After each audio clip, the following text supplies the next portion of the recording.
Hey everybody, welcome to Read It Right. Today we're actually going to be talking about a topic that actually came up recently for me. It's one that I found super fascinating and actually wanted to bring to talk with you guys about, and that is romantasy again. But as a male reader, is it okay? Should I be reading it? What would draw me to it? All of those questions that have been shot at me through comment sections or from friends or from family members as I've talked about some of the books I've been reading lately. And today I want to cover all of that with you and maybe talk about some of the reasons why romantasy is a good idea for men. There's a lot to it, and we're going to dive right into it. And today, stick with me. We've got about a 20-minute video to cover all of the major points of why romantasy is a good idea, why men will like it, and what are some of the advantages they'll gain from actually reading it. So, the first thing that romantasy has done is redefine romance in a lot of different ways. Typically, throughout the romance genres, you'll have a lot of the very stereotypical male character who is very austere and hidden most of the time, and is often a morally gray character for kind of fun reasons. Dorian Gray is from 50 Shades of Grey is probably the most common. The generic quote-unquote businessman who has a significant amount of money and is very walled off from the world in every means, and the woman is the only one to break through. Those tend to be the most generic, stereotypical romances that have been in existence for a long time. But that does not have to be the case with romantasy. Romantasy takes a very fantasy approach to a lot of the love interests and a lot of the male characters. It's been fascinating to read a lot of the male characters and realize I identify with them a lot more than the couple of romance books I've ever read. The couple of romance books I've read throughout my life, just to see what it's all about, I didn't connect with pretty much anyone in the story. It was hard to connect with the men because they were usually very one or two dimensional. They didn't have a lot going on for them besides being extremely attractive and wealthy, or extremely attractive and protective. And it was something that I struggled to understand what the appeal was. That is not the case with romantasy. Romantasy takes the basic character depth of something you'd expect from a fantasy book and applies it to all of the characters. So your male characters have deep dimensions to them despite being the romantic love interest, which is something that's been fascinating because it's not something that always goes the other way. Oftentimes in fantasy, you will see that romantic love interest that is fairly vague when it's a woman, being fairly vague in existence and doesn't have a lot of depth to her. And the combination of a deep male and deep female character that are entangled in this romance while also entangled in the epic fantasy level situations was absolutely fascinating. So far, I've only read two romantasy books, both of them by Rebecca Yarros, Fourth Wing and Iron Flame. I absolutely recommend them. They are fantastic. And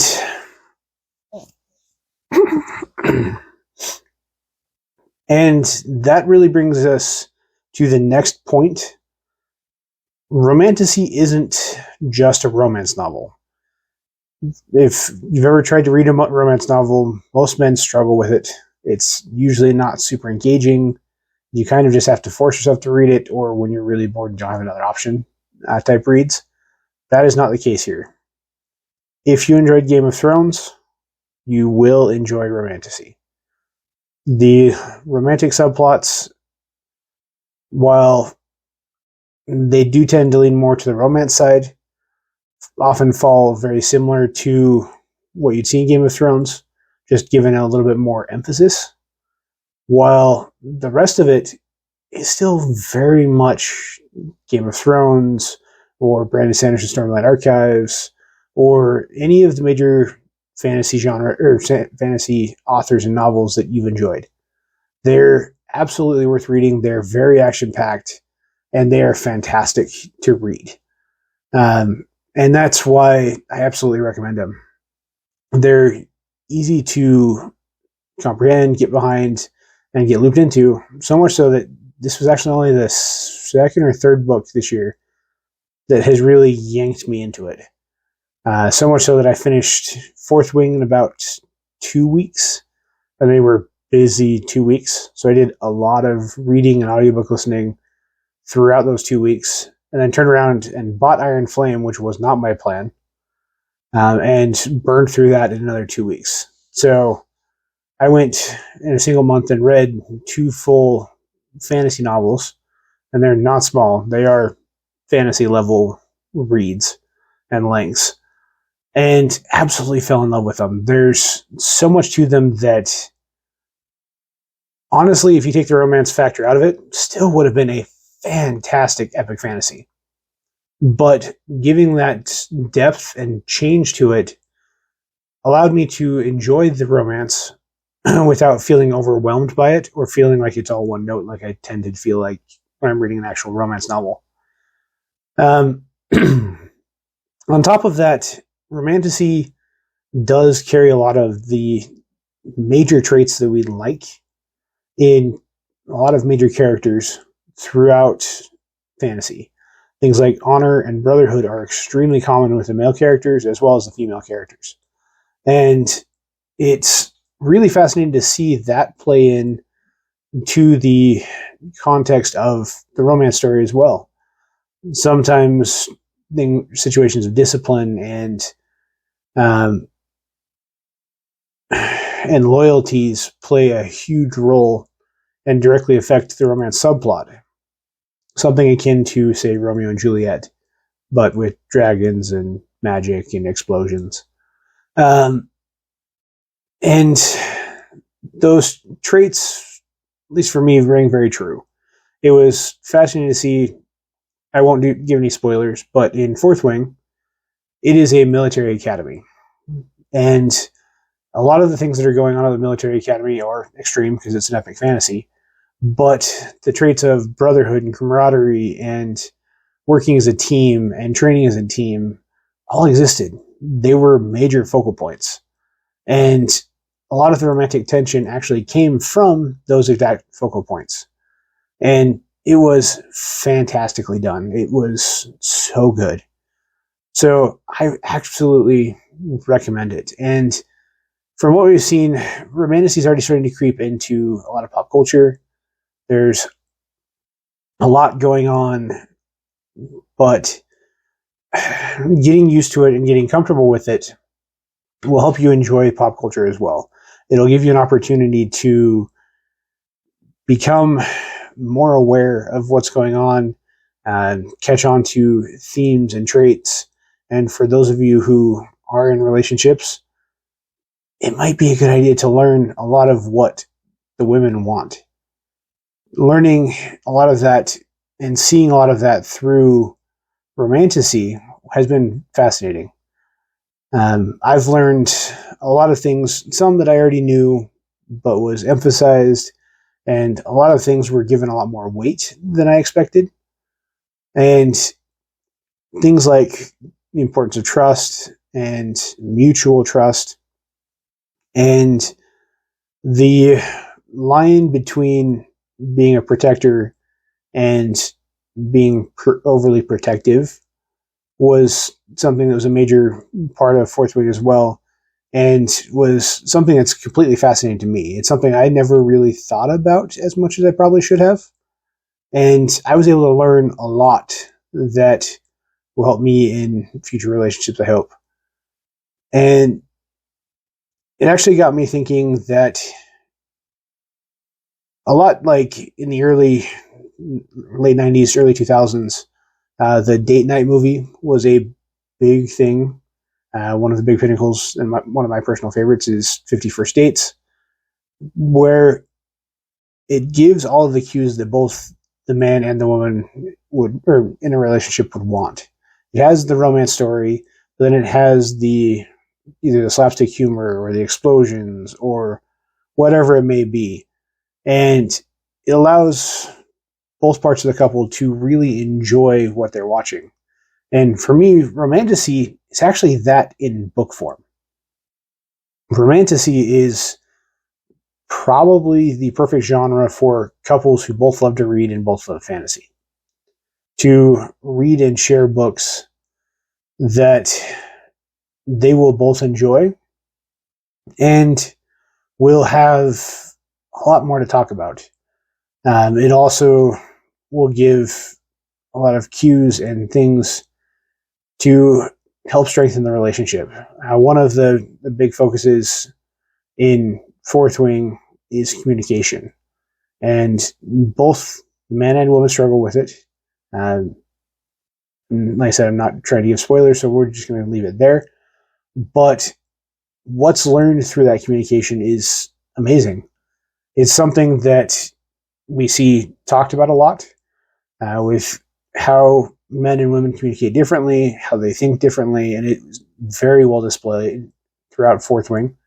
And being able to read that as a couple and talk about what that communication actually looks like and what that type of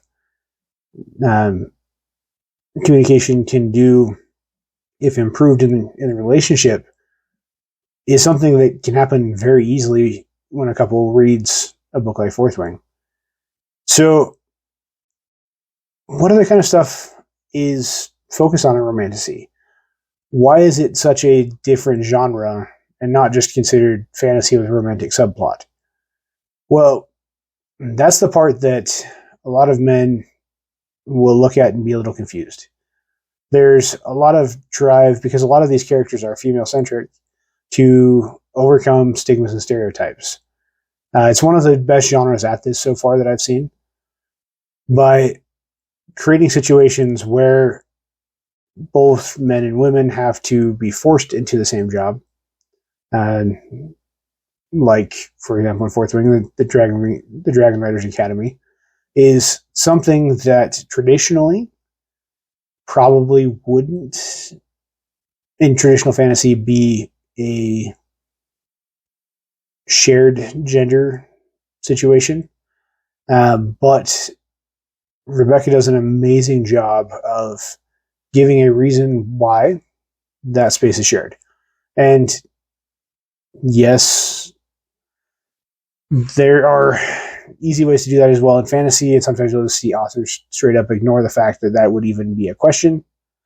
But a lot of those stigmas and stereotypes that you see in especially older fantasy, mostly because of when it was written more than who it was written by, are easily broken because you carry the need to have that romantic subplot along with the epic fantasy, which requires the author to get a little bit more creative and force the situation.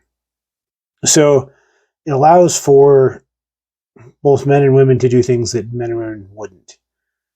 For men to be in situations where they have to be more emotionally sensitive to situations, or have to be more emotionally sensitive and open.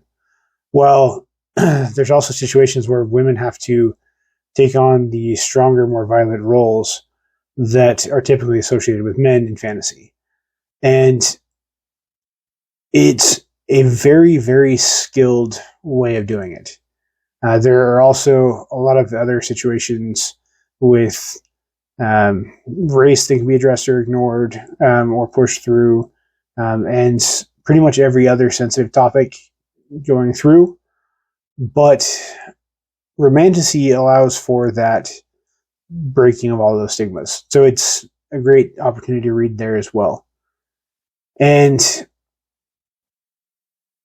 with all of that said, there's a lot that we can embrace as men in the Romantasy genre. And it's something that will allow us to grow and expand ourselves and improve a lot of the situations we're in as men and in our lives, with the women in our lives. And it also allows us to learn more about ourselves. There's several characters. Like I said, I've only read Fourth Wing so far. I'm pretty new in this, so I keep going back to it. But there's a couple characters in there. Actually, the two main love interests that cause the love triangle are honestly pretty much two aspects of myself. If you combine those two characters into one person, that's like 90% me. Just add writing in there. If one of those characters had a little bit of a scribe in them and they wrote, that would be basically me. So it allows me to learn about myself through those characters, just like reading fantasy or science fiction does. But it also adds another layer to it. I often read fantasy and see myself in a lot of characters and learn and grow through those characters and discover more about myself through those characters. Well, in Romantasy, not only do I do that with things like honor and moral codes and the will to push through and complete the mission and all of those important things that we learn from people like Frodo and Sam and Aragorn and Merry and Pippin and Ender in Ender's Game and Kaladin in Stormlight Archives. You also get to learn about another depth of relationships and emotional intimacy that allow you to learn how those things are all supposed to work together. And a lot of that's through people screwing up and people not doing it right.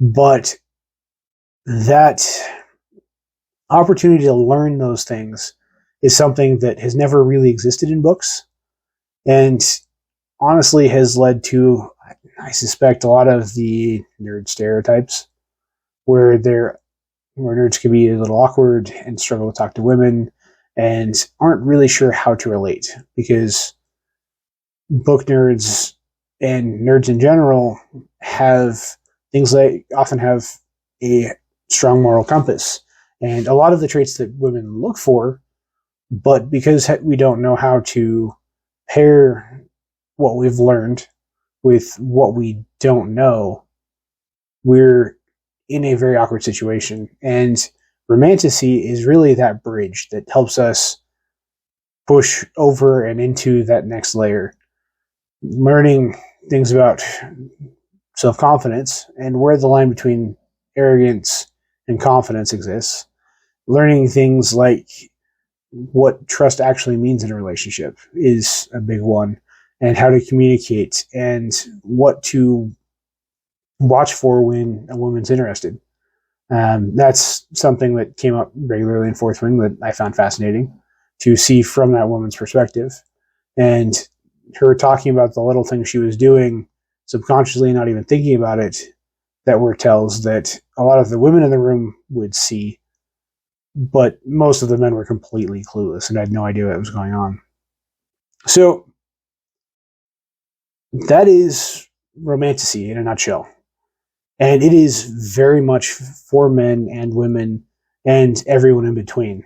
So please go out, check out Romantasy. If you have a friend or a significant other that's a big reader of Romantasy, ask them which books they'd recommend. They may look at you a little funny, but it'll be worth it. The last warning I will give you, spice level. That is a big thing in Romantasy. If you did not have any problems with Game of Thrones, start with a medium. If not, start a little lower and work your way up. Starting at the very spicy level may be a little jarring. But all that said, thank you for sticking with me through Readers That Write.